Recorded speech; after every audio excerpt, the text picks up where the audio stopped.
do not understand white supremacy, what it is, and how it works, everything else that you do understand will confuse you. In all of these 9 areas of activity, economics, education, entertainment, labor, law, politics, religion, sex, and war. Anywhere on the planet, minute by minute, day by day, all of the time, all of the time, all of the time. Well, good morning and welcome to Still Learning Radio. Still Learning Radio. Good morning, everyone. You are now in touch with the CR,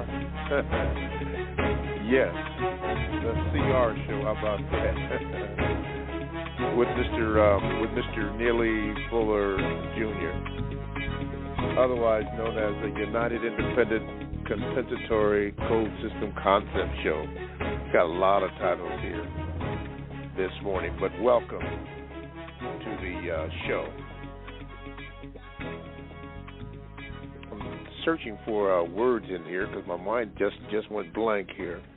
But on the line we have Mr. Fuller, who will commence with today's programming, and you'll be able to call in and ask questions if you'd like, which reminds me, you can do that by calling 516-453-9921. And when you do that, we're asking that, first of all, that you be brief, give your name to the call screener so that I can give you the proper introduction, and then you can ask your question to Mr. Fuller. Now, we only have 2 hours, so make it quick so that Mr. Fuller can answer your question. Now, remember that Mr. Fuller does take his time, and he uses logic, that is cause and effect, and he gives examples to make sure that whatever that you ask, that it is clear, because the one thing that we want to avoid is confusion here on the Counter Racist Show. That's right, we're going to counter racism, which is the system of white supremacy. We've got to get that straight. You can also join the chat room by going to Blog Talk Radio, and you want to click on programs, and you'll find the Produce Justice Show, and that's what you want to click on. Click on that, and then there will be a little box where you can get into the chat room, and you click that, and you can get into the chat. Generally, constructive action items gives a rundown of what we talked about last week, and there are really some lively conversations in there. Be Good One is in there right now. Emery Lumumba, good morning to both of you, are in there, and the chats are good. You can also Gmail me at the numero 7, Mr. Bobby, at gmail.com. That 7, by the way, is a numero 7, Mr. Bobby at gmail.com. Now, chances are they probably will not be read today, but you can do that here on the Counter Racist Show. All right, let's see here. Oh, yeah, listen, by the way, if you did not get a chance to listen to Mr. Fuller on the Carl Nelson Show, we have it on our website.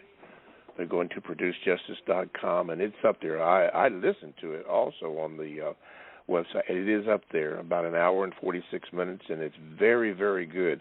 So if you didn't get a chance to listen to it live, then you might want to do that. Good listening while you're driving around or whatever you're doing. Listen to that and get some good points on that. Okay. I think that's it. Anyway, we'll go on from here.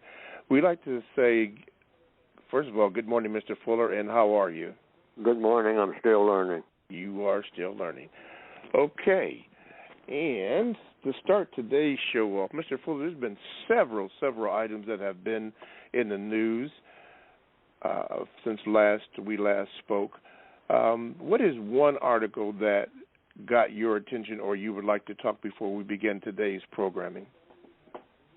Well, nothing in particular. It's just like I always look at the news, and I see just the same things being recycled in a different form or another, but sometimes, and most of the time, in the same form. Just business as usual. Just the people talking about what's going on in the world are talking about things that just keep repeating themselves. And in a world that's dominated by racism, I fully understand it. The news is really not news at all. It's just the same thing over and over again. People come here, they come there, they do this, they do that. They laugh, they cry about the same things over and over and over and over and over again, all over the world. And the main feature of everything going on is conflict. That's the main thing that stands out and has been standing out, so much so that you can't even call it standing out. It's just standard. People are born, they so-called raised up in the societies that they're in, and they fall right in line with whatever's going on. And the biggest thing that's going on is the system of racism. That's the thing that dominates people's behavior all over the world. Racism in the form of something called white supremacy. And strong as government, strong as religion. And it's just business as usual. But people just get on television, radio, the internet, and talk about different facets of it. What's the latest thing that's going on in the economics? And they'll talk about what the white supremacists are doing when it comes to the use of money and when it comes to the use of materials, material things, ships at sea, planes in the air, what's going to be taught in a school and what's not going to be taught. And everything's going to be supportive of the system that is in place called the prison system of white supremacy. And there's just no difference. And everybody of color falls right in line. And everybody who's white falls right in line. And it's business as usual. Never anything different. And what would be different? That would be the question. Well, be a system where there is no, what I mentioned just a few minutes ago, conflict. People killing each other about things that really can be readily, real easy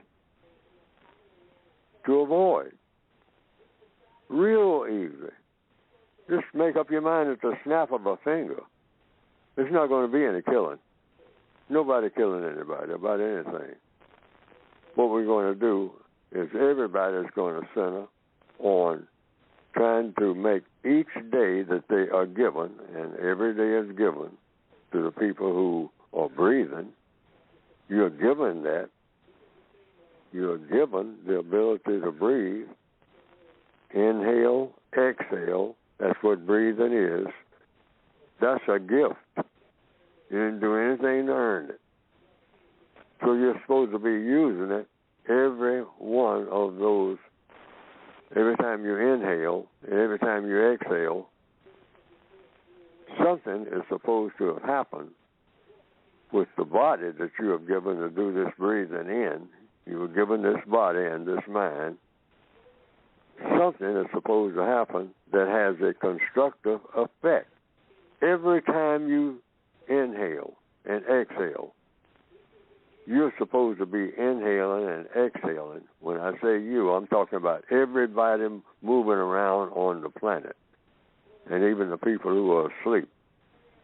They're supposed to have visions and dreams while they're asleep about something that they're going to do when they get up.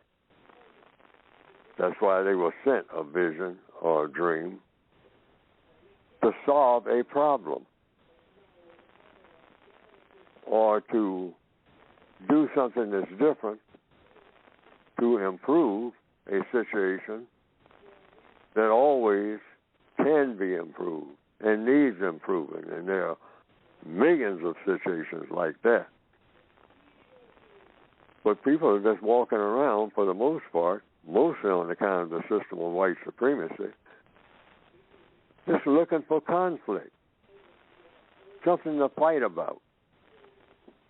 Guns everywhere. Look at any so-called country.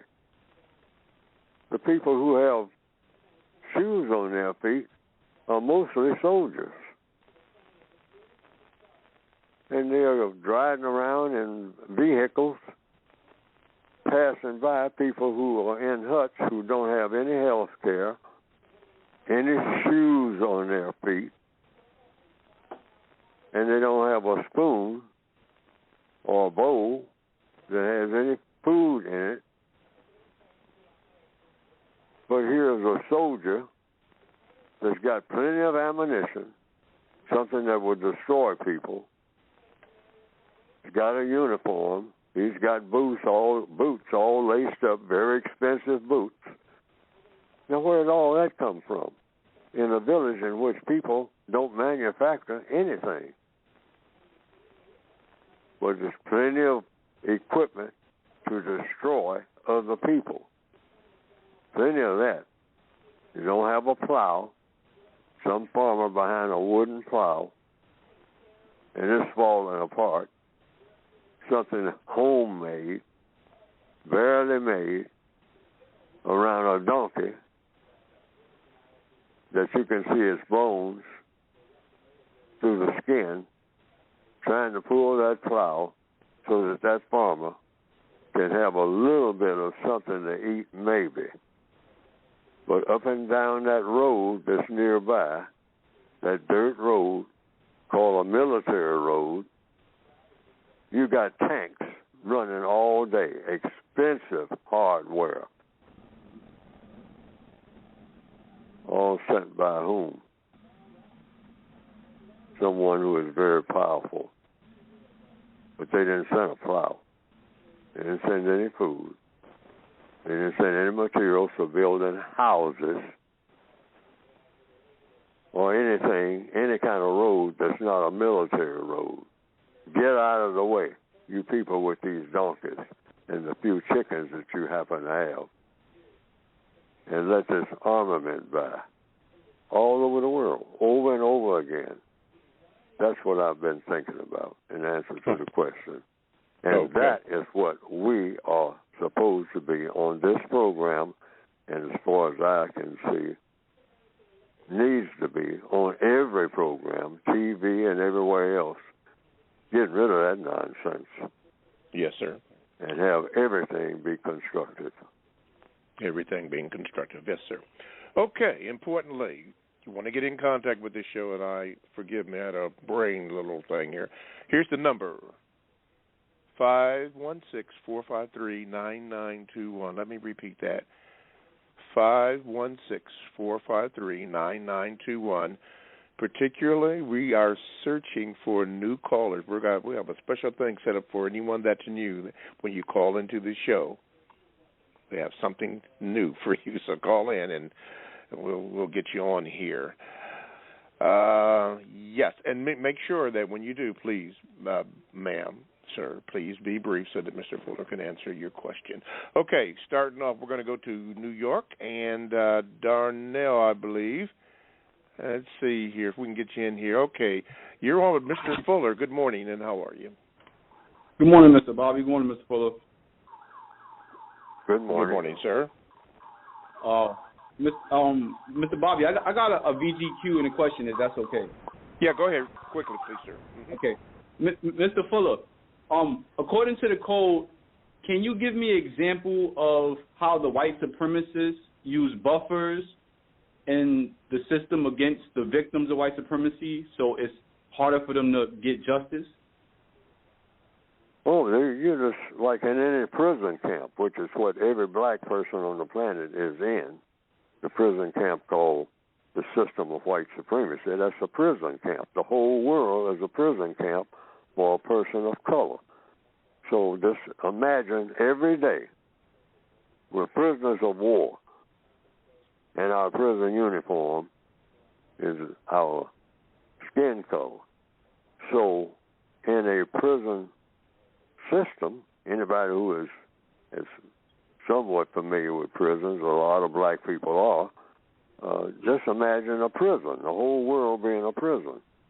So the warden, the prison masters come out every day and they say, all right, we're going to have a work detail.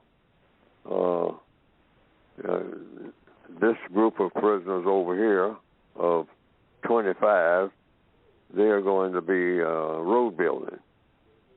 And so what they do is just simply say, now we're going to have 5 other prisoners that's going to show them some technicalities about the road building and whatnot, which here in the prison system we have taught them. And so they are going to be something like imitation supervisors. Really, they're not guards. They're not going to have guns, anything like that. And some of them may, trustees. And they'll guard the other prisoners, the fellow prisoners, their cellmates, while they're down in the ditches and whatnot. I mean, and out there with the road building equipment and carrying on the work that's going to be done. Others will be cooks or whatnot. And then we'll have some administrators, too. And these will be people prisoners that they might even have special uniforms. I mean, to kind of distinguish them from the other prisoners. Or they'll have some type of tag on their uniform that makes them distinct from the other prisoners. And we've had a few incidents here in the prison, and we don't have enough people that we have hired as, as guards and whatnot, the prison masters, the white supremacists, all of them white. We don't have enough of them here at this particular site. So we'll use what we call buffers, just like you just said. Just like in the movie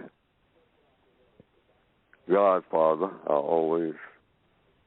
that's a movie that a lot of people, it's an old movie, somewhat familiar with. They say that you ever talk to the prison, the prison master and whatnot? Oh, no, you never talk to the prison master. You never even see him for the most part. The person is telling everybody what to do. You just see him off distance, or him or her, and every now and then they'll come out and do a ceremony. But mostly they work through buffers, just like organized crime. So it's the same with black people in 2022 all over the world. You see them with titles like some of them are called kings of tribes. Some of them are called judges. Some of them are called scholars. Black people have more titles than anybody on the planet.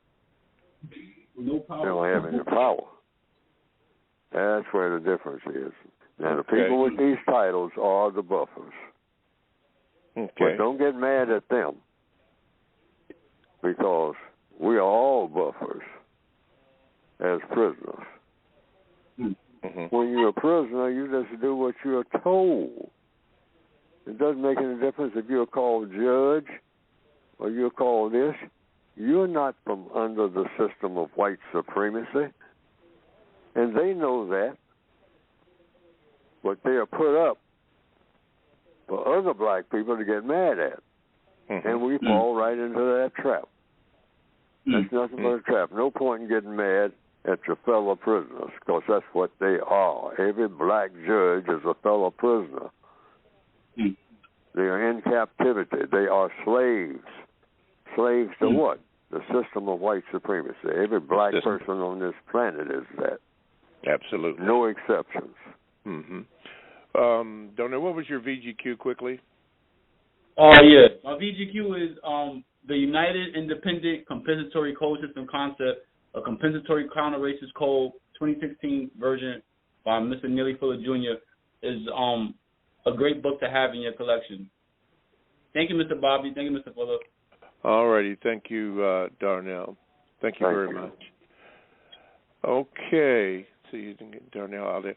Mr. Fuller referenced the Godfather, and I've been thinking about that, in the movie, and I've watched it a few times.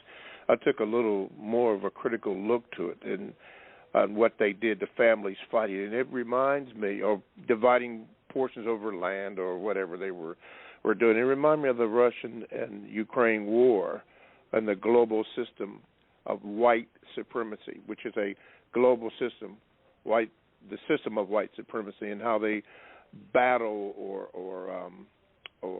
try to divide property over one over here, one over there, families squabbling, the violence that was done in it.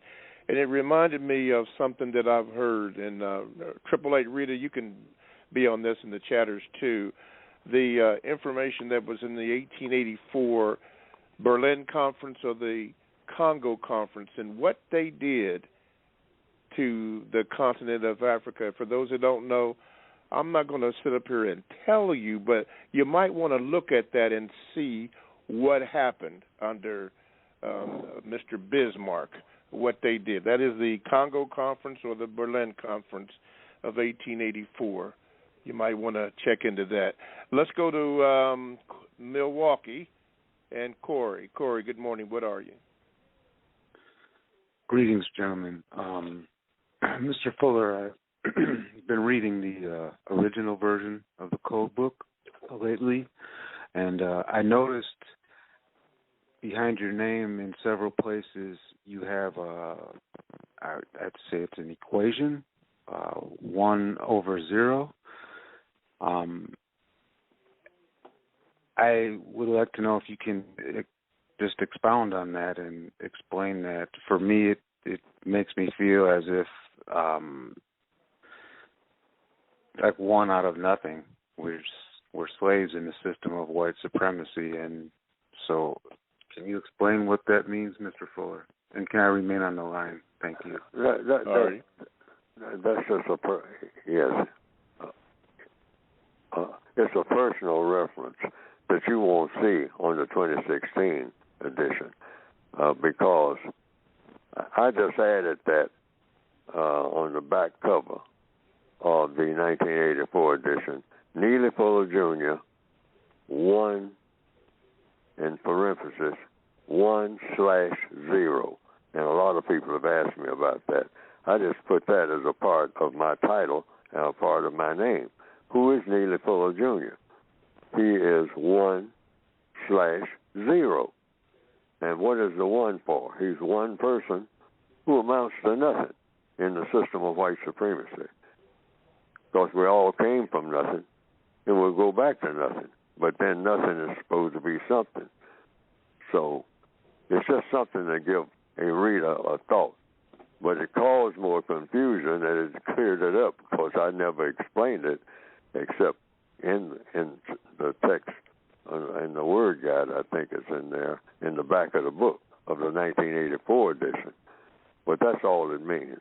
It just means I have to remind myself that I'm nobody in this system. I'm really nobody. Ain't no point in trying to be somebody. You're not going to be anybody in the system of white supremacy that counts for anything other than a 0. Negro, 0, all the same thing. Negative. Well, negative is something, but it's considered to be the non-positive side of something. People, if you want to use that. But it's basically something just to think about if you're a person of color. What is your actual status in the world?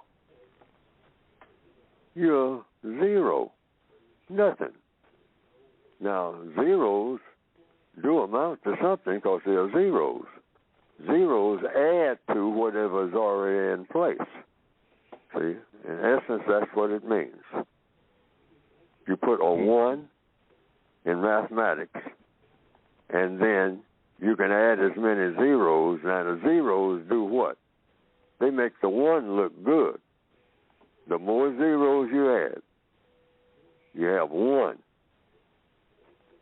But then when you add 0, 0, 0, 0, but see, I separated the 1 from the 0. So that might be a little confusing. But then I'm confused. Neely Fuller Jr. is confused. When is he a 1? When is he a 0? He's never number 1. Well, what number is he? He's 0 number. He doesn't have a number. He has all the numbers. But the numbers don't mean anything against the color of his skin. In other words, it's just something to think about. Okay. And I kind of put it behind my name. But it caused more confusion down through the years because a lot of people just asked me. I said, it can mean anything you want it to mean. That's another thing it can mean, all right? Because that's what the code does. I mean, the code is all about, hey, you find out what it is you intend to do, and you let the world get on board, each individual person. And what you should be trying to do is the opposite of what is going on now, and that is a lot of non-constructive activity. We're supposed to be getting rid of it. Okay. All righty. We got some information here from the chat about the Congo conference. Be Good One wrote, wait a minute.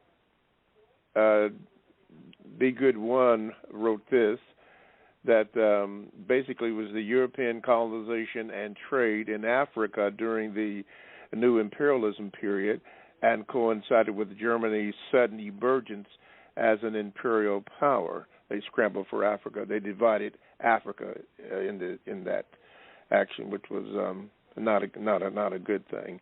And Mr. Fuller, about the 0 and the 1, my good friend from the DMV, Rita, wrote this. She said that the 0 and 1 are the fundamental building blocks of computing. Zeros and ones are the foundational language of computers, known as, quote, binary code, end of quote.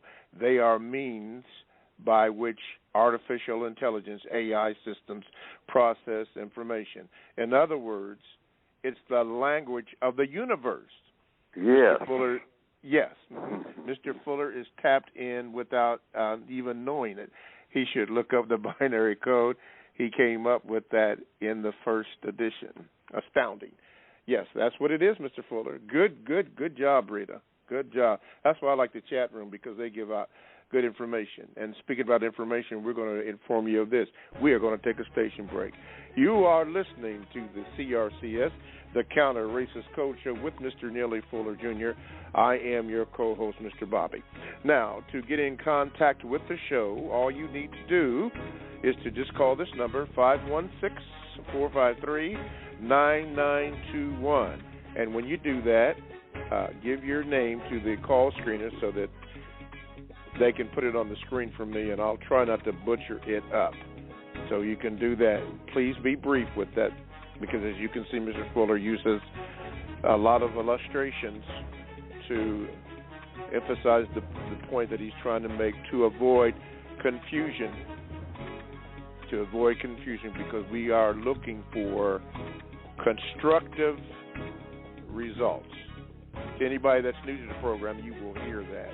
And by the way, those of you who are new to the program, make sure that you give the call screener tell the call screener that you are new, and we can go from there.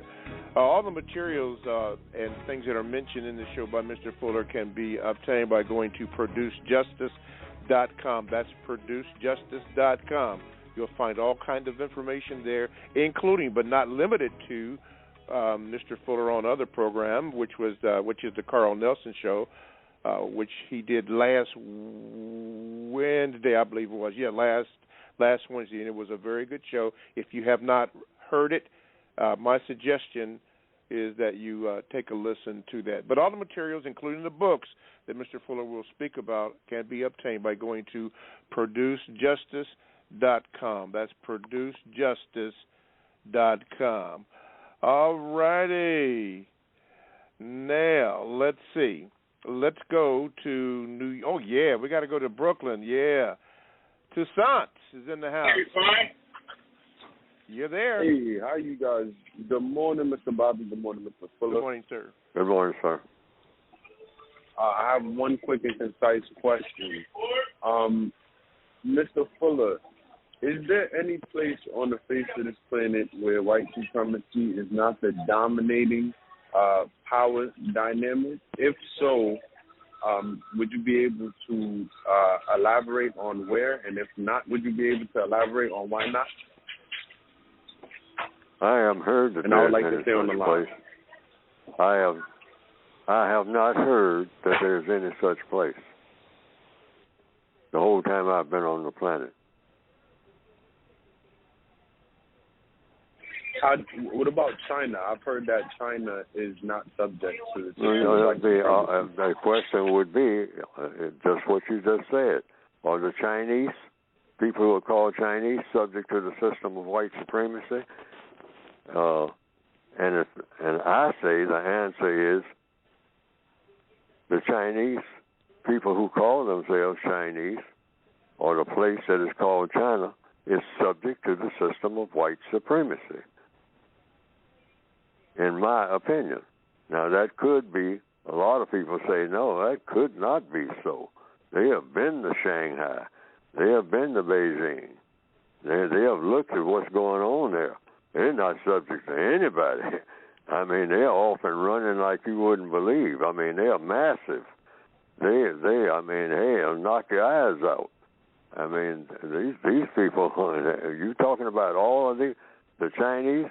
You're not talking about China 80 years ago. Neely Fuller needs to get on a boat and go there, take a slow boat, a fast boat to China and take a look and maybe reassess his whole perspective. I look at television. I've seen, Olympics and all of that. I've seen what Shanghai looks like from the air. But I say they're subject to the system of white supremacy. Mm-hmm. Because I haven't seen any evidence to disprove that statement. Now, you can say that a lot of people are very prosperous. Well, it's a lot of black people who are prosperous in a lot of different places. There are a lot of black people who have $1 billion or more. Yes, right here on this planet. Now, you say they're subject to the white supremacists? Absolutely. Because, see, when I say white supremacy, I mean just that. Now, either that is true or false. And if anybody can show me real stout evidence that the white supremacists can't get the best of anybody anywhere on this planet that got color in their skin in the next 5 minutes, in any contest that you want to say that they are serious about, I've seen no evidence where that can be disproven. In fact, this whole program is based on that. Because if that's not true, if we don't really have a thing called white supremacy, I'm not supposed to be listening to it all. I mean, what would I be talking about white supremacy that doesn't exist except in Neely Fuller's mind? Mm-hmm. But I'm convinced that it's still the biggest show in town, regardless of what everybody else's show of color may look like on the surface when it comes to real muscle. Because the white supremacists, in my opinion, always got a whole lot that they never show to anybody except when they get ready to show it, when it comes to power. Okay. Sometimes they're real good at concealing their power and showing it only when they will get ready to do it. Lots of people of color have gone into shock by underestimating the power of the white supremacists, because they know how to put on. They see a real skillful deceiver knows how to appear weak when they want to, when they're really strong. Yes. Okay. All righty. To some. Thank you, Mr. Fuller. Thank you, Mr. Bobby. You're welcome. Yes, okay. Let's see here, Mr. Fuller. I had a question for you from one of our Gmailers. Okay. Let's see. Okay, here it is. Lasharian wants to know, says, Mr. Fuller, I would like to know if Mr. Fuller is a Christian. I often hear him reference the Bible in church on the broadcast. Thank you. I don't know. I call myself a pluralist. I stopped calling myself a Christian. I was baptized, in the Christian church at age 13, and we put under water and all that. But then I began to question, am I a Christian? Because I began to question, what is a Christian? And I got different answers. Then I started getting confused, and I've been confused ever since, because I've never figured out what a Christian is and what a Christian isn't. And any time I ask people, including barbershop preachers, and I've been in a lot of barbershops and a lot of different places, and I've been in a lot of churches in a lot of different places, and I'm always hearing something different. Now, the only thing that's consistent that I hear, and sometimes I have to sit through hours and hours and hours in order to finally get to it, but the only thing that I hear in every church so far is when the preachers are talking, and sometimes you almost got to just pull it out of them. But finally it comes out that a person called Jesus existed many, many years ago, came here on planet Earth for one purpose, to die for the sins of the people who are on the planet Earth, all of the generations, to die for them, to take the rap, you might say, to use a slang expression, for their sins. A person named Jesus, was sent for that purpose. And having fulfilled that purpose, died on a place in what we now call the Middle East, on a cross, which was where they usually put people who they're going to punish for some type of crime that they committed. He died on that cross, but he said he'll come back and then everything will be all right. And he will never tell anybody when he's coming back, but there will be signs, and that everybody's supposed to be waiting for those signs. And until then, people will just have to do different things. Now, that's where I start getting confused, because I could never figure out what the things that the people are supposed to be doing while they're waiting. Mm-hmm. Because that's when I started noticing everybody has a different church. While you're waiting on this person to come back and take everybody to heaven that believes that he died, if you don't believe that he died on the cross for the people who are here, then you ain't going. That's the deal. If you believe that he came here, died on the cross for your sins, then you'll go to this place called heaven. If you don't believe that, you won't. Now, that's the message that I heard from every preacher. So I said, well, yeah, but since we're breathing here and we are here and we are waiting, what do we do while we wait? Now, that's when the arguments broke out. between different preachers. That's why you got a different church on every corner. So I said, I don't really know what's going on, so I'm opting out. But not really opting out, because you can't opt out. You got all the different religions. And then you have other religions who say, those Christians don't know what they're talking about. You better start hooking up with Muhammad if you got any sense at all about what's going on. I mean, there's too much confusion in Christianity. You don't have that in Islam, all right?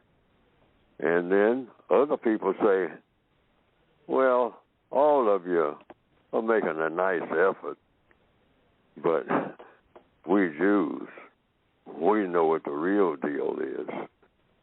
All right? You can talk all that talk, but we know what the real deal is. We are Jews, all right? And so that's another religion. So I started looking, and then there's Hinduism. Hey, wait a minute, us over here.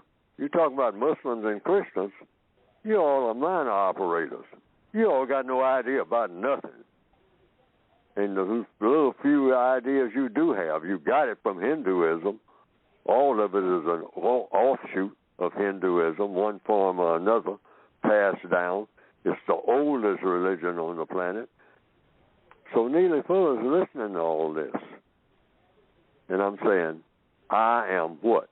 Confused. Confused. Mm-hmm. So in the textbook for Victims of White Supremacy, I say what I am. I gave a tag to it. I made up a name. Eclectic pluralist. That's what Neely Fuller is. But if you ask me, am I a Christian? I say I might be, because what is pluralism? Pluralism means you take a little bit of this and a little bit of that from different religions until you find out what the real religion is. And that's what I've been doing, because I found out that's what I was doing before I labeled myself under one label, a Christian, because I'd been baptized. And I had no problem with believing that somebody died for my sins. But I said, what do you do in the meantime? And I started hearing a whole lot of different arguments about what you do. Mm-hmm. And I don't want to hear no arguments from nobody. I want somebody to tell me the truth. But all the different religions got an argument going. I said, I'm tired of the arguments. So I'll just say that I'm not going to get in no fight with nobody, because that's what will happen when you put a label on yourself like Christian, Jew, Hinduism. You're going to get a fight from somebody. I said, I'm not in that fight. Confucianism, Zen Buddhism, I'm not in that fight. I'm standing outside that fight until you all settle what it is the real religion, and then I will know what the real religion is and become a part of it. But I'm not looking for a fight. I can get a fight in a bar room. I don't need to fight about religion. Yes, sir. Okay. You're listening to the Counter Racist Code Show with Mr. Neely Fuller, Jr., and to get in contact with the show, just call 516-453-9921. And if you have a comment, just press the number 1 button and give your name to the call screener, and you will get in line. From the chat room, John Range 4041 says this: VGQ, learning, quote, Latin, end of quote, will help with understanding the white supremacist use of words. See the etymology of the Latin words that the English language uses. It is vital to know the reverence. Okay. All righty. Thank you, John. Let's do this one here while we have it on here. This comes from Stanley. It says this: hello and good morning, Mr. Fuller. You have said that all of us, including yourself, has been a servant to the system of white supremacy at some point in time. I understand what you mean when you say this, sir, but my question for you today is, looking back over your long life and maybe prior to your counter-racist enlightenment, what is the worst thing that you have ever done to support the system of white supremacy? And have you ever violated one or some of the 10 stops? Yes. And I have been a servant too, and it says right on the back of the book, if you have a copy of the book, I've been a servant before I was born. I was born in the system of white supremacy. I've never done anything effective against the system of white supremacy. That's why I'm on this program tonight. By effective, it means it doesn't exist anymore, that we wouldn't be having this conversation. I'm saying my job is to try to get rid of the system of white supremacy.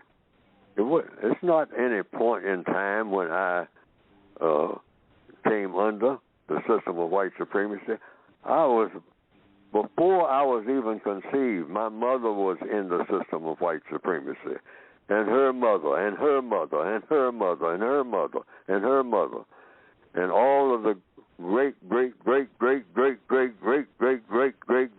grandmothers that I have had were born in the system of white supremacy. Because some people say the system of white supremacy started 6,000 years ago. And it has never stopped. You don't come under the system of white supremacy, on some Thursday by accident. If you got color in your skin, you were born in the system of white supremacy. There's never been any other system that any black person ever knew. According to what? Neely Fuller? According to evidence. According to evidence. Mm-hmm. There's nobody on this planet now that wasn't born in the system of white supremacy. Nobody. All righty. Now that's either true or false. Either true or false. Okay. All righty, Stanley. We will, there's your answer to that. Let's go to Terrence. Terrence, you're on with Mr. Fuller. If I can get you in there. There you go. Wait a minute. There you go. Terrence, good morning, and how are you? Hey, I'm doing fine. Good morning, Mr. Bobby, and good morning, Mr. Fuller. Good morning, I'm just calling in to turn in my home. Hey, good morning to you, too. I'm calling to turn in my CRT homework. Okay. So what we have is cowardly racial tantrums. Okay. And they've been thrown by the convicted, the revealed, and the terrified. And we are the codified restorers of truth. Okay, very good. And, so just want to say good morning to you. My VGQ is there's a program, it's on YouTube. It's called The Problem with Jon Stewart, Jon. And he's a comedian, but he has a kind of rare program show. And he's talking with Isabel Wilkerson.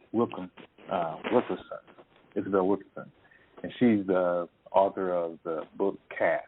And it's talking about caste in America. And I thought it was a really interesting program. I'd like to share that with everybody. And I'd like to stay on the line. Okay. Thank you very much there, Torrance. Let's see if I can get you to stay on the line. Okay. All right. Got you in here. Okay, 516-453-9921, particularly for new callers. Hit us up so that they can give me that information and we can get you on. Mr. Fuller, this is the time for you to speak about your book. We've been talking on and off about this, at least on this particular show. So for those, particularly for those who are new to the program, explain your book, The United Independent Compensatory Code System Concept. Well, the book, the compensatory concept, that's the core, the two words there. What does that mean? It means making up for what's missing. And what is missing, the reason I wrote the book, is that I was going around trying to find somebody who would tell me what to do. I read books, I've read all kinds of novels and whatnot, and I said, we have a system of racism, and everybody's telling me how awful it is, and I'll pick up a book, somebody will write a 500-page novel, I'll read it from cover to cover, and I'll say, that's an excellent novel. about black people's experiences. Black people will tell you all about, how much time they did in prison on bogus charges and all that, or how they were led into the drug life. Or a black female will come up and talk about how her mother in the 1930s, her grandmother, was a prostitute, and that as a little girl she was molested and all like that, sometimes by a family member. And her drunken uncle, who molested her, and she hated him. And as she got older, though, she got to the place she understood him, because he was so oppressed and drunk all the time and out of his head and just doing crazy things, and finally died at age 25. And just all of the misery after misery after misery. I was a gang leader, all right, and I was misled, and then I found Jesus in jail, and then I found Muhammad, and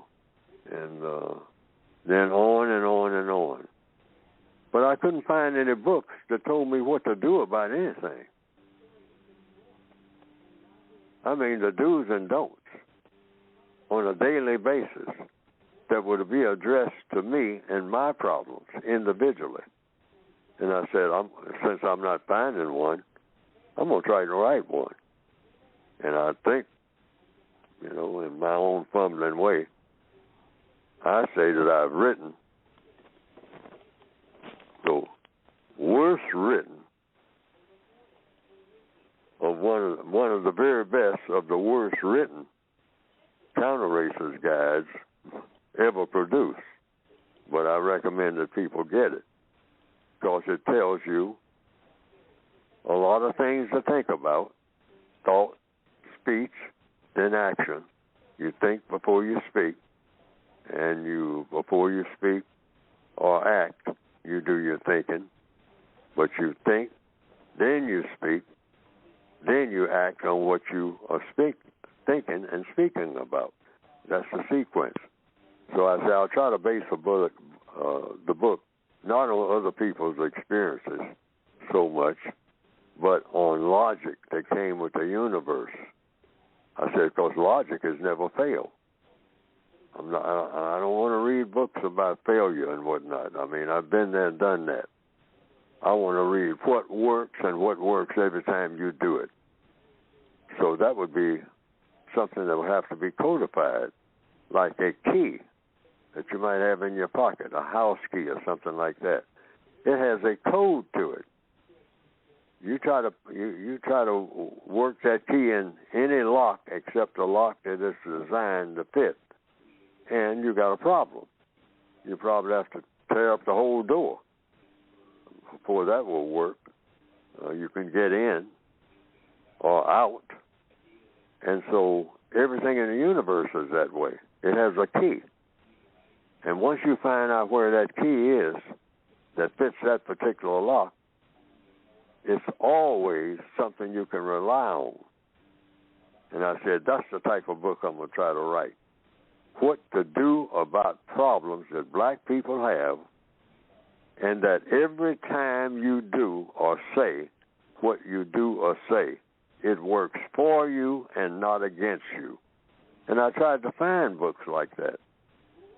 And back in the 1950s, nobody was writing books like that I knew of. Maybe they were, but I didn't never see them. And then some people were telling me, well, that book has already been written. It's the Bible, it's the Quran, and all like that. I say, but I want something that's tailored right to black people's problems. Black people tell me that they got problems. I got problems. I want a book that I can turn to a page and say, oh, this will take care of the problem that I have on the job today. Or this will take care of that, that debt problem that I have. Or this will take care of this, that, and the other. So that's why I wrote the book, as a guidebook for solving problems, to put it in simple language. That's why I wrote the book, for everybody out there who's listening. Problem solving. That's what it's supposed to do for you as an individual person. Maybe not right today for the person next door, because they might not have the same problem you've got. But this is the way to go on this particular page with this particular problem that you as a person may have. It might be something you have to go and talk about, so to tell you what to say, or give you a guide, some kind of idea, and kind of lead you in the path of thinking in a certain groove that will help do what? Solve your problem. So that's what I wrote the book for, as guidebooks, really, for problem solving and getting the most constructive results. You can get them by going to producejustice.com. Now, you'll always be, when you get these constructive results, you're always working against what? The system of white supremacy, and you're working for the production of a thing that's never been produced, and that's called justice. Against racism, for justice, and what you can do as an individual. And why do you want to be against racism? Because that's what's causing all your problems, if you're a person of color. That's the theory. All of your problems come right from racism. Every last one of them that you got, if you got color in your skin. Now, that's either true or false. But the book is to tell you what to do about it. You can get it by going to producejustice.com. Producejustice.com. Yes. Speaking about that, I've noticed that people from across the planet have been emailing me and Gmailing me about they're getting their books, and they're getting it in a timely manner. Did you have anything to do with that? Because they are getting it now. Whatever the problem that was there has been eliminated. Did you have anything to do with that? Because they are getting their books now. They are getting it from people who handle international orders. Okay. And there are a couple of people, I've been told, I'm not absolutely certain of this, but there's at least one person, and that is out of Baltimore, Maryland, African World Books. He's a black person, and he sends books all over the world. Now, it could be through him. I'm not certain of this. I have to get that verified. And so they may have access, but that's not access all over the world. That's just in some rare places, mostly in what they call the United Kingdom, England. That's where it will go. And it's probably distributed from England to other places, probably on an individual basis. I mean, there's individual persons that happen to pick up a few here and a few there once they reach England. But in places like Africa, I don't think you'll find over 10 copies in the whole continent. Well, that might be up to dispute, because one of the Gmails I got was from a brother in South Africa. Now, I don't know where he got his book, but he definitely got it.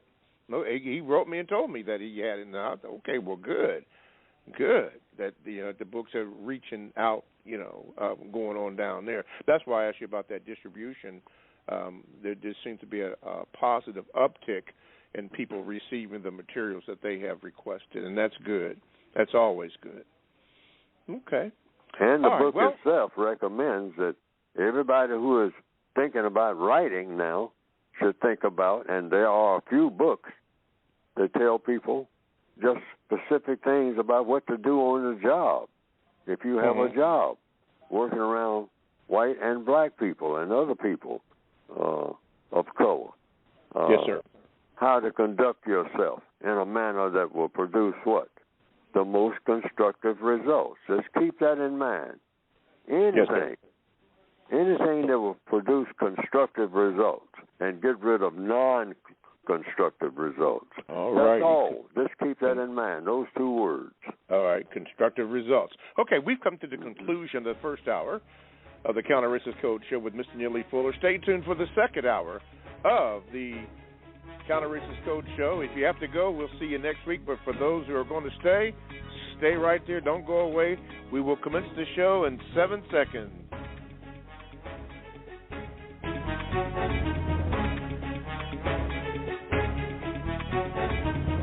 All righty. Good morning, and thank you for listening to the second hour of the Counter Racist Code Show with Mr. Neely Fuller, also referred to as the CRCS.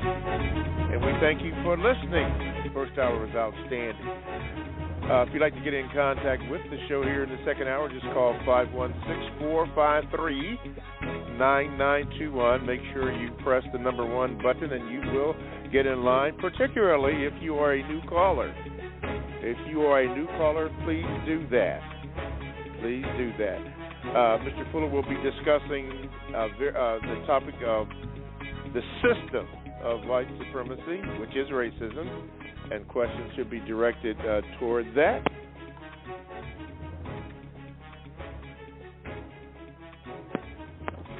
Wow, got temporarily disconnected here, and that's what you do. 516-453-9921. You can also Gmail me at the numeral 7, Mr. Bobby, BOBBY at gmail.com. And you can get into the chat room by going to blogtalkradio.com. And then you want to go to the shows where it says shows, and then click on Produce Justice. And then when you click on that, there's a little space where you can get into the chat room, and various chats are going on. And from the chat, Mr. Fuller, I have this. This comes from Roland Randolph Jr. Says this, Mr. Fuller, how would we develop a code for dismantling racism, white supremacy, if we don't use unity to come to one accord? Wouldn't this be a difficult task if a bunch of different individuals are trying to develop their own codes for dismantling the dismantling of racism, white supremacy? Well, hello? The code is directed. See, it comes down to what do you mean by unity? You don't unite with people, so that's number one. We got to get that notion out of our head, because what we call unity with people, when you ask, and I've asked people, what do you mean by uniting with somebody? What exactly do you mean? And the person is usually stunned by the question. Say, well, just getting together. I say, wait a minute, you're not answering the question. Practically, how do you unite with a person? Do you stand 2 feet away from them? Is that unity? And like I say in the code book, never move to the second question without the first question being asked and answered. Once you ask that first question, part of the code says, don't move to a second question without an answer to the first one, even if the answer is, I don't know. So I've asked people that. People keep talking about this mysterious unity. And I'm saying you unite with whatever it is you're going to do. You don't unite with a person. Uniting a person is already united, because you're a united person by being, one. One. You are a one person. Everything in your body is united. Your eyes have coordination. Your fingers have coordination. That's unity. You can open your hand and close it, and to what they call a fist. Or you can spread the fingers, and you can pick up things and put things down. That's unity. And every finger has its own components. Your thumb is not the same as your middle finger. It's not supposed to be. But it's united. Your fingers are united on your hand. But your hand is united with your wrist. And your wrist is united with your arm. the rest of your arm until you get to your elbow. So that's a form of unity. So when people say unity, what are they talking about? What the code is talking about, did you get a job done that needs doing? That's unity. And you started the car. Because why? Because the car needed starting. Somebody had a difficulty starting the car. And you say, well, what has that got to do with unity? It has everything to do with unity. It depends on what you're trying to do. But black people have an idea that unity means I got to go and look up another black person, and usually they wind up saying this, stand right next to them. Well, I go and I stand next to black people all the time. So what are they talking about? Where is this mysterious unity? Somebody needs to explain that to me after all these years, because I don't know what they're talking about. I'm saying the code is written. Anytime you are doing anything as a person, as one person, that's effective against racism and is effective in guaranteeing that nobody's mistreated and is effective in helping a person who he needs help the most, that's all the unity that you need, folks. I mean, I keep hearing it. We got to unite. We got to get together. We got to, and I have said to people, I said it here on air, I hope I never hear it again. People going to these elaborate conferences that lasted 3 days, and all people talked about at these black conferences is that we got to get together. And I'm looking around at a room full of people, and I say, is this what you all call getting together? Yeah. I say, okay, so we've gotten together, right? Yeah. I say, okay, well, now what? Yeah. Well, we're going to get together next year and get together again. And I'm saying, is this the solution to the race problem or any other problem? We're just going to travel 2,000 miles and check into a hotel, spend all that money on airplane fare, and everybody check into a fancy hotel, and everybody hugging and handshaking and getting together again for the 1 millionth time, spend 3 days there spending all that money, and then get back on the plane all exhausted and say, well, we'll get together next year. That gets sickening. That is a sign of mental sickness.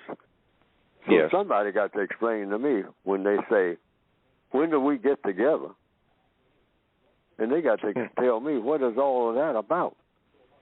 Because I'm saying, you get your problems together as an individual person and put them in that bag that's going to eliminate them. I mean, you know, that machine, like putting dirty clothes in a washer, you put dirty clothes in a washer, and when the washer completes the cycle, you take the dirty clothes, what had been, out of the washer, and what? Magic.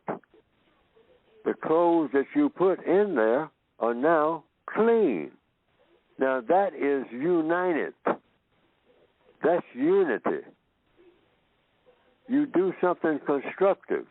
You are united with the whole world of what? Of people who are doing things constructive. You do something destructive, you rob somebody on the street, you're united, all right, with everybody who is committing robbery. So it's what you're doing as an individual. Every piece counts. If every black person is doing something constructive, this problem is over. That's the unity, folks. Yes, sir. We think that standing next to a black person and then looking at the black person and say, now, how many high fives can we have in the next 24 hours? And that's what we call unity. That's just a bunch of high fives. That's all that is. Wow. So I want some scholar to finally tell me, what is this mysterious thing called unity that I keep hearing about? But nobody ever has an explanation for it that makes any sense at all. Yes, sir. And so I wrote my book, You're United with Logic that came with the universe. Do something that makes sense, and you got all the unity that you need for that day. Okay. Do something today that makes sense, you as an individual. Just do anything that makes sense. And you are united with the universe of things that make sense. That's what I'm talking about. That's how you solve problems. You solve a problem, you got unity. All righty. All right, moving on here. Mr. Fuller, this gentleman asks, are you familiar or have you ever heard of and do you know about the King Alfred Plan? I've heard about it, and I think at one time I knew what it was, but I forgot. Okay, the King Alfred Plan is a fictional CIA-led scheme supporting the international effort to eliminate people of African descent, invented by author John A. Williams in his novel The Man Who Cried I Am. Williams described it as a government plan to deal with the threat of a black uprising in the, let's just say, this is his word, the United States. We know we don't say that. But anyway, the United States, by cordoning off black people into concentration camps in the event of a major racial incident. I don't know if that was the emphasis of what we call the projects, which were, to me, concentration camps. But that was the idea behind the King Alfred Plan. And as I was studying with the brothers from the African Center for Study and Worship, that was one of the things that was mentioned. But according to this article here, that it is a fictional plan. Now, you say you've heard that discussed before, or heard of it before? Yes, and you just refreshed my memory, so I'm familiar with the concept, and I dismissed it. Okay, you dismissed it, okay. And the reason why was based on logic. We're already in a concentration camp. It's called the world. Anywhere a black person goes, everybody knows they're looking at a black person, and they'll make that difference. That's a concentration camp right there. You're on that airplane anywhere, you're flying over Turkey and whatnot, and if some white people on that plane, they know that you're black. All right? You are in a concentration camp in that airplane, in the system of white supremacy. The system of white supremacy is everywhere. You are. Is everywhere. Yes, sir. That's according to compensatory counter-racist logic. Okay. From the Gmails, from Stan, says, Mr. Fuller, have you ever discouraged a young black person from entering a white-dominated profession? And if you have you ever given favor to an undeserving white person over a deserving black person? Either directly or indirectly, I do that every day, just doing what I'm doing now. I'm in a prison camp. You have to understand white supremacy. Every move that you make, you are serving the system of white supremacy as long as it exists. If I could get away with doing any of that people keep telling me about, you don't have to get rid of white supremacy. You just do it. I mean, but white supremacy means they're not going to let you do anything that's not serving the system of white supremacy. They allow me to talk on the air because of what? According to logic. Neely Fuller's on the air right now talking against white supremacy. The white supremacists allow me to do that. Why? Because Neely Fuller is not effective. white supremacy still is. It's still here. It's been here. Some people say for thousands of years, at least 2,000 for sure. So Neely, let him talk. As long as black people still going to be doing the same thing, arguing with each other, killing each other, fighting each other, who cares what Neely Fuller says about anything or how he feels about anything? See, the white supremacists are logical, something that they try to keep black people from ever being. Is logical, cause and effect. As long as Neely Fuller is not effective, as long as the world doesn't change because of him and people like him, let him talk. I mean, let him, talk until he just falls down exhausted from talking, and he's got one foot in the grave and the other foot on the way right now. Anyway, let him do his little piece. Let all of them do their little piece. Let them do their marching and their speaking and whatnot. But at the end of the day, when a white person shows up and say, all right, children, now it's time to get back to work on whatever I assign you Negroes to do, the fun's all over for the time being. I'll let you have a little more fun next weekend, maybe. Mm-hmm. That's the white supremacists. They're still doing it. So what do they care what Neely Fuller does or says? Or any other black person? They don't care what you do or say as long as it's not effective. That's all they look at. Is white supremacy still the biggest show in the universe? That's what every white person who is a white supremacist asks. Yes, sir. Is white supremacy the biggest event on the planet? Does everybody who has color in their skin cater to the white supremacists? And if the answer is yes, they don't care what you say about anything. Let them talk. Let them clap their hands, high five, stand on their head, make a lot of noise, which is what black people do. We don't care. Let them. As long as nothing changes. Okay. All righty. From the chat room, A. Wiggins95 asks this. Can anybody ask Neely Fuller why so many white males escape prison so easily? Because of white supremacy. That's a no-brainer.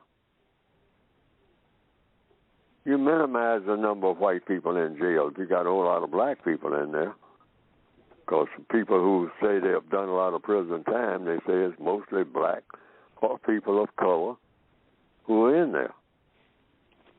And the white people in there, they form little Nazi gangs, white supremacist gangs and whatnot. And, hey, they got a thing about even in there being white. We all prisoners, but hey, we ain't like the rest of these in here. And when we get out, we're going to get a little better break, too. Okay? And most of them, I got cousins that should be in here. A lot of white people say, hey, they know white people who should be in there. Who do things to get in there, but they're given a pass, all right? Black person does the same thing, they get 50 years. That's the way that works. That's what you call white supremacy, folks. Welcome to it if you're not familiar with it. In every area of activity. Economics, what? The refined white supremacists nowadays will shake your hand. All right? But see to it that you don't get the job. Shake your hand, smile, tell funny jokes, have you tell one, tell you to come back next week and try again. Keep trying. You may be able to get it. And if you get it, you're not going to get the same amount that the white person got when they had the job. That's how they do it nowadays. It's called the refined white supremacists. Now, I'll just interject this for everybody's information. The white supremacists, just like any gangster operation, they fight among themselves. Directly, indirectly, whatever the fight is about, is really about who is going to be in charge, directly and indirectly, of all these dark-skinned people on the planet. When you see white people fighting, that's really directly or indirectly what the fight is about. Just like in the Corleones were fighting at that table about what? How they going to handle those black people up in Harlem when it came to the money. Mm-hmm. Because no black people in Harlem owned anything. The mobsters ran the clubs and all like that. Okay? So the mobsters would fight each other, but they're all white. Okay? And that's the way they run the entire world. So this Ukraine thing, directly, indirectly, even though it's not showing nowhere on the surface, it's all about turf, eventually, about some oil that's in the Congo, or some gold that's in some place in Mali. I mean, ultimately. And it's white people fighting each other about how they're going to handle what black people.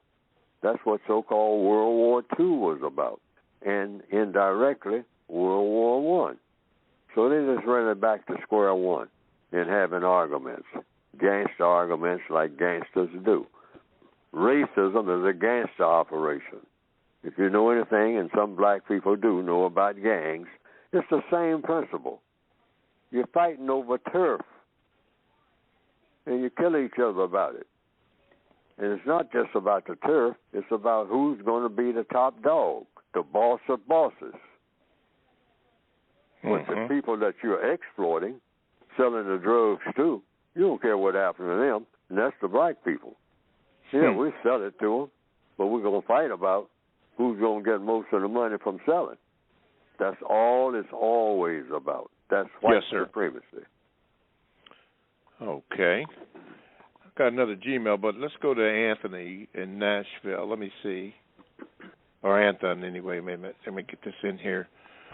Okay, you are buffering. There you go. You're on with Mr. Fuller. Good morning, and what is your question for Mr. Fuller? Hey, good morning, gentlemen. I just want to ask Neely Fuller a question. Just want to know, where, in a point of your time, where did you get the idea of black males not being able to demand anything out of black females?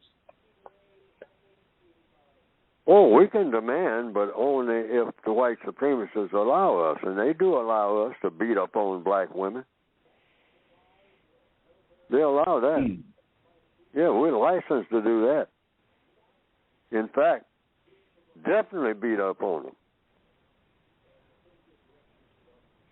if you're black in the system of white supremacy. You're supposed to mistreat black females, all of them, including family members, including your own mother. If you're black, according to the white supremacists, oh yeah, slap your mother, okay? Until I tell you to stop. Now, I'm white now. When I show up and say, okay, that's enough, just like they've always done. They had black people doing slavery, taking out the whip and whipping other black people. They're called whipping bosses on the plantation. And if you didn't want to whip your brother, they'd have somebody, some other black person who's not kin to you, whip both of you. How about that? See what I mean? They know how to run a prison camp, and the whole world is a prison camp for everybody who got color in their skin. And in answer to your question, yes, you're supposed to mistreat black females, and now they've found out a way to be more sophisticated about it.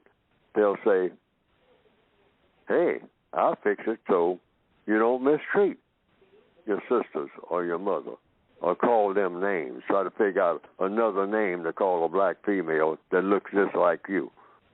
Okay? So we'll have you actually not only praise the black female, but be a black female if you're a black male. How about that? Come on in. We'll talk about it. We'll even, if you got to have some chemicals or something, I mean, hey, you can have a breast just like your girlfriend, Then you'll be one of the girls. You can join the sororities. That's where they're taking the black male now, all right? And many black males, in fact, grab the intelligent ones first. All of those who are coming out of the colleges and whatnot, give them the best jobs. I mean, you see it right before your eyes, folks. I'm not lying. And that's how they intend to control the black male in the future all the way. And that is to do what? Called massive sexual confusion. Because when you confuse a person sexually, you can easily confuse them about everything else. The white supremacists know that. Okay. So I'm not homophobic. Anthony, you might be a first-time caller. Thank you for calling there. Let me do this. Let's take a break here. You are listening to the Counter-Racist Code Show with Mr. Neely Fuller Jr., author of the CRCS, and we thank you for listening here on the May the 10th edition, 2022. Thank you again for listening. If you'd like to contact the show with a question for Mr. Fuller, you can by calling 516-453-9921. And if you have a question for him, make it short. Just simply press the number 1 button and you will get in line. And at the appropriate time, we will answer your call. You can also Gmail me at the numero 7, Mr. Bobby, BOBBY, @gmail.com. Or you can also join the chat room by going to blogtalkradio.com. You want to get on programs, and the program is the wow. Come on, Mr. Bob. What's the matter with you today? You want to get on the Produce Justice Show. Get on that. And then when you press that button for the Produce Justice Show, you'll come up with a little box that you can enter into the chat room, and then you are there. You are there. And then you can get on there and join the chat. We hope you did. In a few moments, Mr. Fuller will speak about this book that we've been talking about. And you can get all the information by going to producejustice.com. That is producejustice.com. Okay, here. Let me see. My screen went black here. Let me see if I can get it back. Here we go. Okay, Mr. Fuller, a question from the Gmails simply said that, actually it's a 2-part question, so I'll read the first part.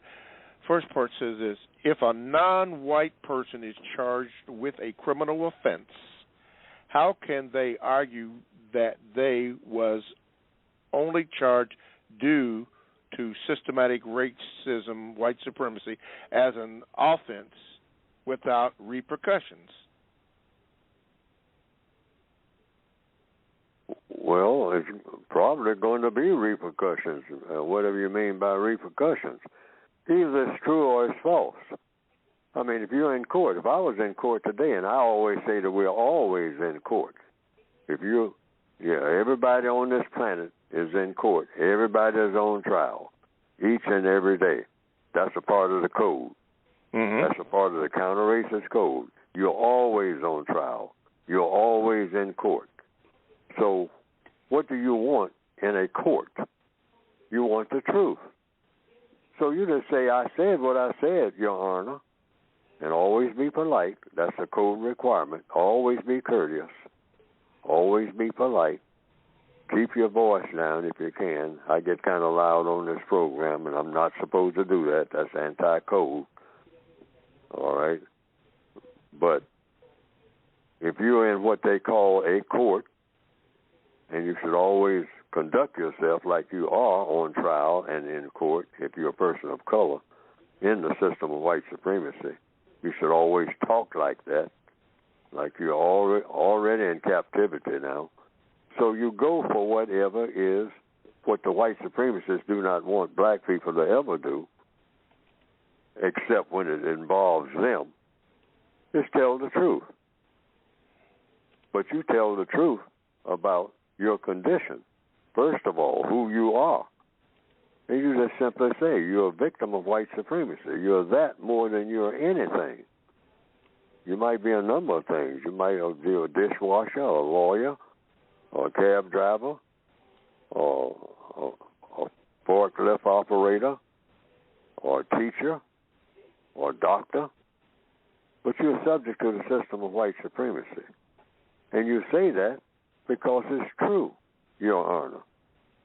I identify myself as that. Now, what other questions do you have, Your Honor? See? Always be polite. Always be courteous. Don't be arrogant. But just be truthful. The white supremacists do not want a black person to be truthful. They don't want a black person to be truthful in a manner that will lead to justice. Even though the white supremacists talk about justice all the time, they definitely don't believe in justice. All right? So what you bring is a dedication to, I'm here to produce justice. I don't know what the rest of these people are here for, but I'm here to produce something that's never been produced in recorded history. And that's guaranteeing, what is justice? According to the code, guaranteeing that no person is mistreated. So I got to guarantee that I'm not mistreated. You as a black person, in answer to your question, you got to guarantee, hey, I didn't come here to be mistreated now because I'm already being mistreated. I've been mistreated. I mean, I'm being mistreated just being in a world dominated by racism, Your Honor. Now, either the world is dominated by racism or it isn't. Now, we can bring that up in the court. See? But whatever they say, you go with it. But you always go with it with a textbook for victims of white supremacy. That's why the book comes in handy. See what I mean? And the question was, what do you say when you're in these situations? I say it's in the textbook here. You say the truth. And even if you don't have the textbook, if you're using the code, you just say, what are we here for? To produce a product called justice. Say, well, first of all, let me identify myself. I'm a victim of white supremacy. I've been a victim. I came into this court a victim. Now, if the person says you're not, then let's go through it and prove whether or not you are or aren't. Because you say, does racism exist? Is this court dominated by white supremacists directly, indirectly, or not? And don't move to the second question before the first question is answered. It'll be an interesting way to do it. If I was in, they asked me that, is this court dominated by white supremacists? My answer would be absolutely, Your Honor, according to all the evidence that has come to me. If you want me to sit here in this court and tell the truth, Your Honor, now if somebody wants me to lie, well, they'll have to tell me that. But I didn't think I came here to lie, Your Honor. Okay. You know, that's it. Just go with the truth of the matter and stick with it. Don't turn loose to it, because they told you when you took your oath in that courtroom. They had you hold up your hand, put your hand on some type of holy book of some type, either the Quran or the Bible or the Zen Buddhist or the Constitution or whatever, or maybe no book at all, but you took an oath. And that's what you do. But you start off letting everybody know that you're a victim of white supremacy, and ain't nobody in that court can prove that you ain't. Okay. The second part of that, Adam's question was this, Mr. Fuller. It says, wait a minute, you can kill a person but not a concept, right? White supremacy is a concept, is it not? I'm codified and still subject to white supremacy. How do we defeat this concept of white supremacy? By following everything in the code and having enough people to do it. See, I say on every program, if it's not all over this planet, see, it's like having some type of 1 or 2 prisoners try to escape. That's not destroying the prison system. This entire system, you have to have enough people on the planet. But you start and do your part. Why? Because that's your best option anyway. If you say, well, the job is just too big. Well, if the job's just too big, then we're all defeated. But I'm taking the position, no. If you step forward with your shovel and start digging under the foundation of the system of white supremacy, and all the other people just stand back and say, I ain't doing that, all the other black people all over the world, you just keep on shoveling. Why? Because that's the best things for you to be doing with your time anyway, whether anybody joins in or not. That's the whole united independent feature of the compensatory code. That's why I call it united independent. You're united with yourself. You do what you can. In the movies that I recommend, I mostly have the single person in the movie who keeps making that point. There'll be somebody in the movie, like in the movie The Hustler, in the movie Casablanca, my favorite movie. That one person just tries to do what he or she can, knowing I can't do it all, but I'm not worried about it all. I'm just doing what I'm supposed to do. Yes. And other people can join in if they want to. I don't look around to see if depending on them. I just keep doing what I'm doing. Why? You can't be doing nothing better. What are you going to be doing better if you're black than fighting racism and trying to produce justice? Name something that's better. You think that going to another party is better than that? Nothing gets better than that. Yes, sir. Okay. From the Gmails, whoops. Okay, there we go. From the Gmails, this comes from Future Begin. He says that when the word Mary is used, is it slang? So why do the courthouse? Why do the courthouse use this word Mary as not slang? Why does the courthouse use the word married, and what's that other part? Okay, it says, so why do the courthouse use this word Mary as not slang? As not what? Slang, slang word. Yeah, slang. Oh, because they consider, the courthouse. What's the courthouse? See, that's the first question there. That's the first question I'm asking. What is the courthouse? In the system of white supremacy, the white supremacists are the courthouse. So when they say that somebody is married, they are married. But the white supremacists say a whole lot of things that are not true, and that's one of them. When they're talking about a black person being married in the system of white supremacy, that is not true. And I'll go on any witness stand and say that, tell any judge that they got. I don't care what kind of judge it is or anything. White, non-white, I'll just tell the truth. You can't be married in the system of white supremacy. If you're a victim of white supremacy, you are a victim of white supremacy, and you are not married because you're not qualified to be married. If you're black on this planet, why? Because the white supremacists determine whether you're married or not. And the white supremacist says, oh, no, I'll tell you you're married. But because I tell you you're married, I'm not telling the truth. Because we deal in not telling the truth. Because you don't have the power to sustain a marriage if you're black. That's the reason. That's why I would testify in anybody's court. Yeah, I got some papers saying that I'm married. Oh, yeah. I got all kinds of papers and papers and papers that say this. But those papers are not telling the truth. Because as a victim of white supremacy, I can't be married because in order to be married, you have to have a government that backs you up in your being married.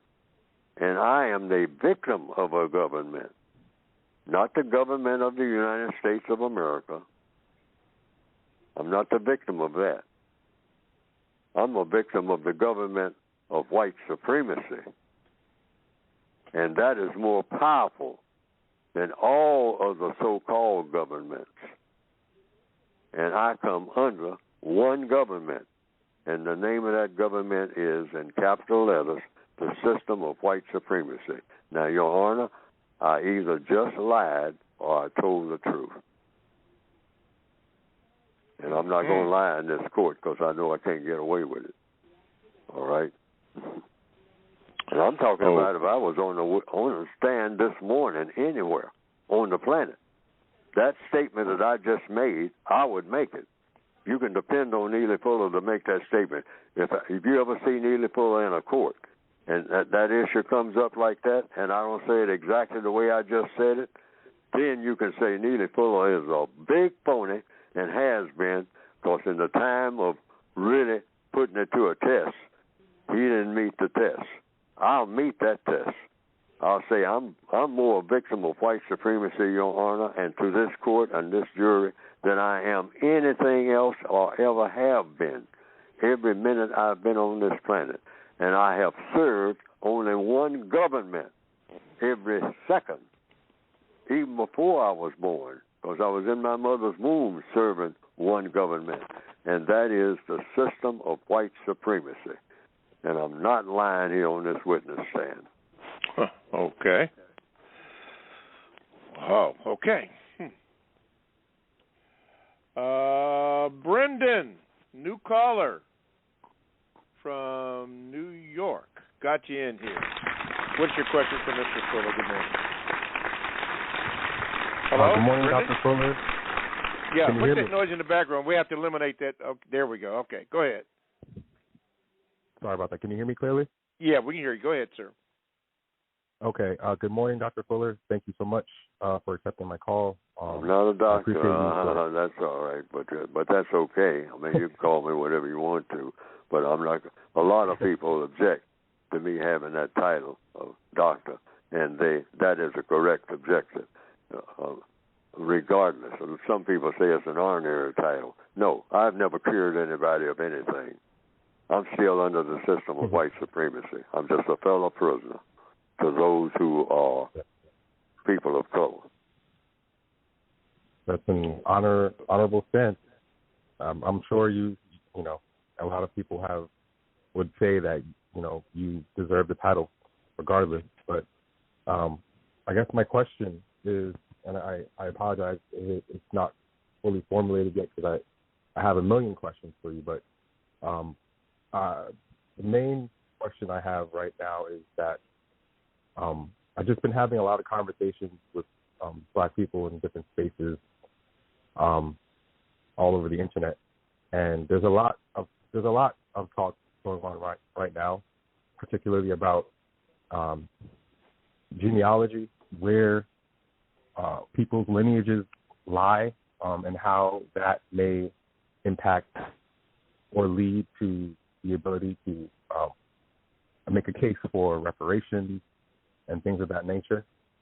And I myself have been under the impression that without a nation or nationhood or sovereignty / like what I would regard as true power, that we are, you know, categorically unable to produce justice without such thing. So can you what is your opinion of,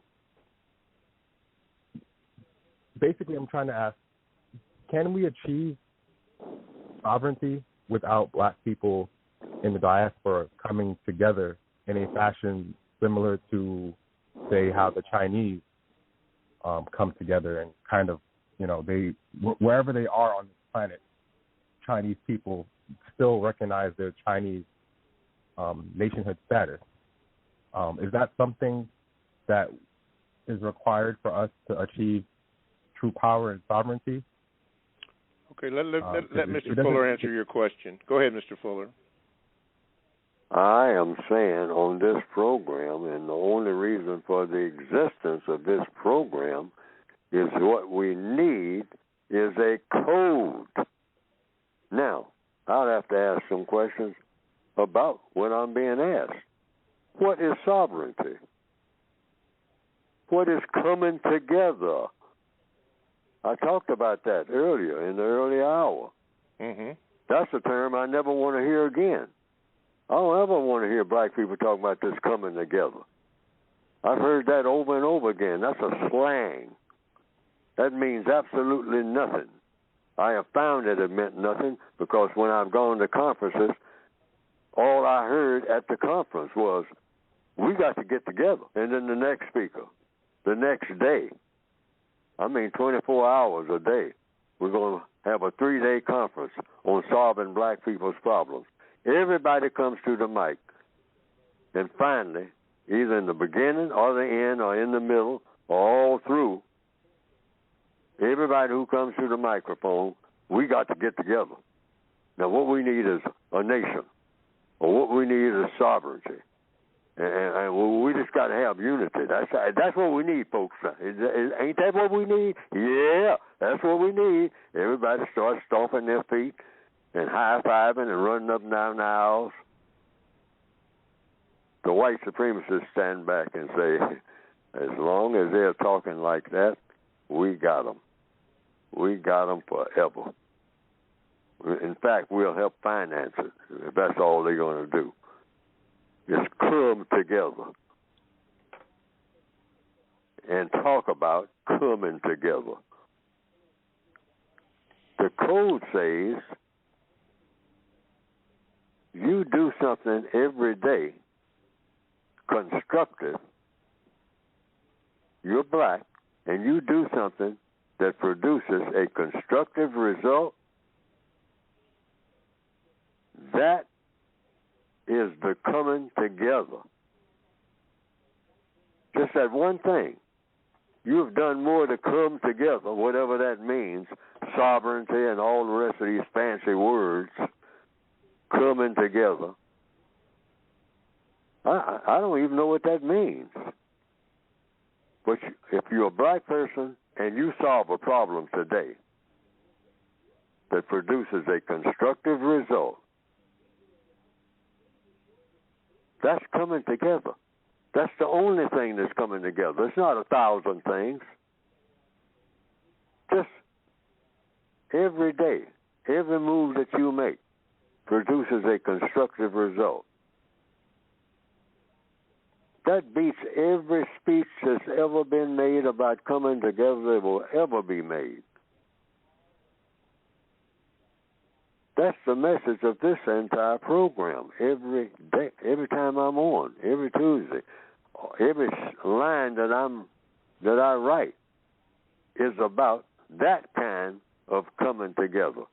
You come together with doing things that make sense. Because black people we go out of our way to do things that make no sense at all. That's not coming together. Coming together is when you're black and you did something that made sense.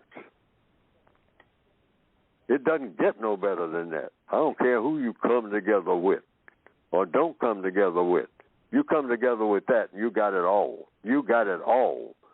Every move that you make produces something that's going to benefit you or some other black person in this system of white supremacy. Constructive benefits, not drugs, not another party, not another high five. I'm talking about something that solves a problem.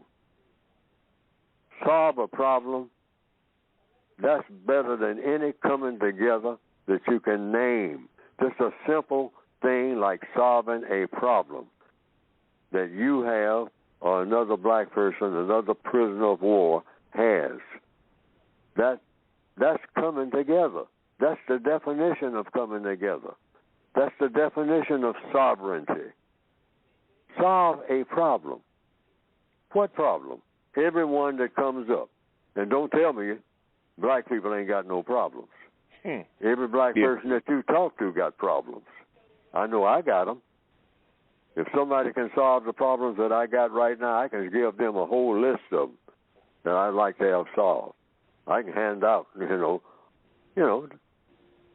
somebody just name a problem that they got, and you solve it. That's coming together, folks. Well, we think that this coming together is some type of mysterious thing. I mean, that always has something to do with black people being able to crowd into a room. That's what we call coming together. That's just a bunch of black people crowding into a room.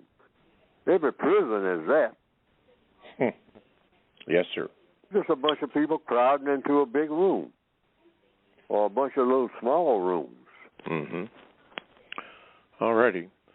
Brendan, since you are a new caller, don't be a stranger, and you don't have to be nervous when you call. Just state your question just simply and then give Mr. Fuller a chance to answer it. Thank you for your call. Let's go to Missouri, and we're going to go to RT. RT, you are on with Mr. Fuller. What is your question? Well, it's more of a VGQ.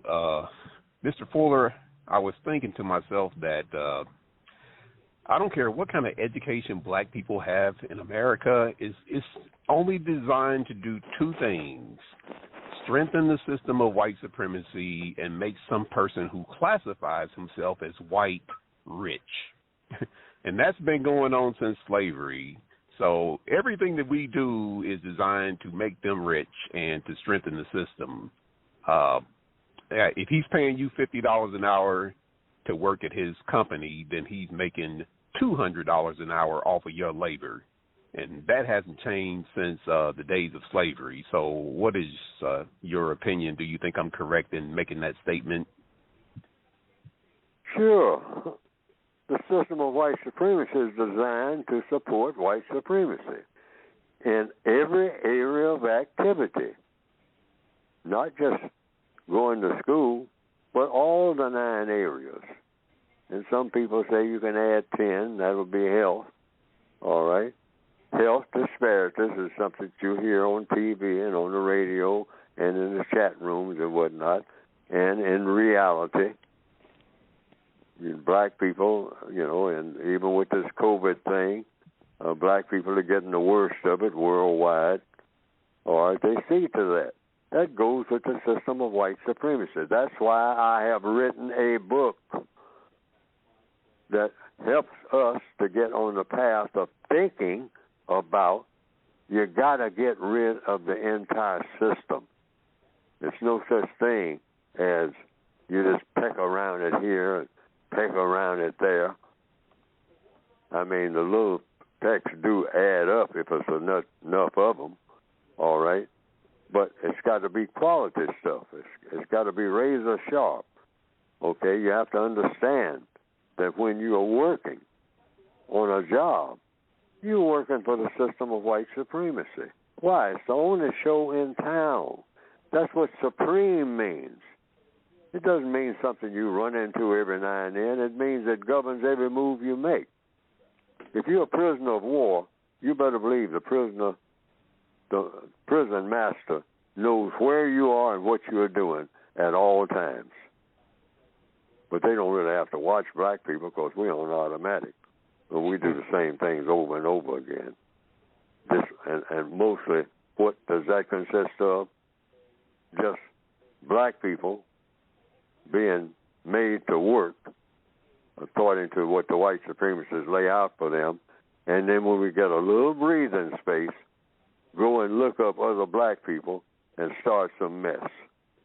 And that's what we basically do. Because we don't know what to do with each other. We don't have any training in what to do with each other. We don't have any guidance in what to do with each other, except just get together and look at each other and then start finding a way to trying to either show off by fighting or what we got or don't have or some other 10-year-old type stuff. even when we are 50 and 60. We're dealing in things that 10-year-olds do. But it's understandable. We've been trained that way. Trained by whom? The white supremacists. That's why we need a code that we don't make contact with anybody deliberately, white or non-white, without coming away from that contact, having produced something that had a constructive result. That's the whole code. That's what we need. That's what this program is all about. You try to come away from this program with something that you didn't have before. If you buy the book with it in mind. I spent my money for this book, quite a bit of money. Or the 2 volumes, quite a bit of money. In the Northwestern Hemisphere and all over the world now, money is getting to be short. That's another thing. Hold on to money. Don't buy Neely Fuller's book unless you're going to get what you paid for it out of it. Now, I'm saying that cold turkey, even though I need the money. I kind of depend on the money. But I said I'm not going to produce no product that's not worth the money that people have spent. Because that is anti-code. That's not constructive. You spend more money than what you get back by reading my book, that ain't supposed to happen. You're supposed to make money reading my book. Yes, sir. Yes. Oh, yeah, you're supposed to be able to make money reading my book. If you don't make that money back, double or triple and whatnot, I mean, you wasted your money on Neely Fuller's book. That's the way that works. See, that's the kind of thinking we need all over the world.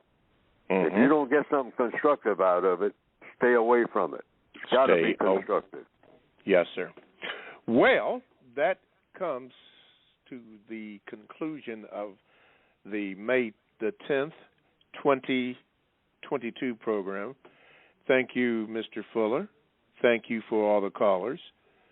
And remember that you can get the book and all other relevant materials at producejustice.com. I'm going to say it again, producejustice.com.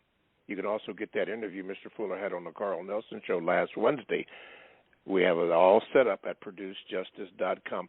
Final words, Mr. Fuller, as we close it down for this particular Tuesday. Yeah, and for those who all over the world who don't have the book and will never have enough money to get the book, I'm saying listen to this program and pay attention to what you're hearing. We need a code. You can do code work simply by doing something constructive in that village where you are, wherever you are. Just look around, walk out and look at the 10 shacks and whatnot and say, how can I do something constructive today other than have another tribal dance? I mean, let's look at everything that we're doing here. And I'm going to start doing it, you know. I'm going to start doing something constructive every day. I'm not going to sleep tonight without having accomplished something constructive right here among these 10 shacks. I'm going to try to figure out a way to dig a trench and whatnot to get some of this filthy water out of here and whatnot, and try to get other people to join in. Maybe that will be a good start. And wherever black people are, just do something constructive. And you got your unity. You got your nation. Be a nation of one to start with. Yes, sir. Unit. Right. All right. The universe was started with a unit. Yes, sir, it did. Yeah, thank you, Mr. Fuller, and thank you, callers. Thank you, all the controllers and sound people. Thank you for all your calls. And thank you, Mr. Fuller, for giving me the opportunity to be the co-host on this show. We hope to do better. We made a lot of mistakes today. Got to get better on that. Man, I'm serious, too. But anyway, thank you again for listening, and we hope to do better next week. Thank you for listening to the Counter-Racist Code Show with Mr. Neely Fuller, Jr. and co-host Mr. Bobby. Thank you, Mr. Fuller. Thank everybody.